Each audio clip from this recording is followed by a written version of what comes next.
Yan, ito pala yung pinadala ni Sir Jojo sa ating mga idol. Kasi nagluto tayo nung una ng karning baboy na adobo, tapos nagiyaw tayo ng paa ng manok, isang piraso. Kaya pinakita ko yung dalawang taba. Pakaganda po, meron po laman na may halo. At ito po yung ginawa ko mga idol, tingnan po ninyo. Napakasarap po yan mga idol. Maraming salamat po Sir Jojo. Ang dami-dami pa naming maluto mga ulam, sir, sa pinadala nyo po sa amin.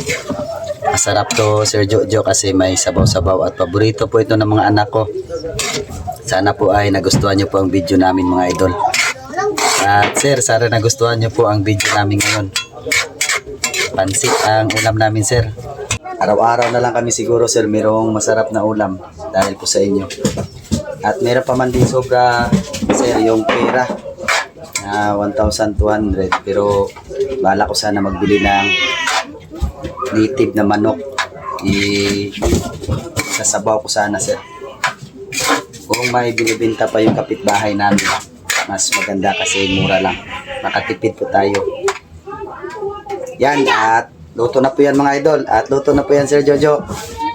Pwede na po kaming kumain sa masarap na ulam na binigay mo na malaking biyaya o blessing sa aking pamilya. Yun, shout out po sir. God bless po at ingat po palagi at sa buong pamilya nyo. God bless po sir.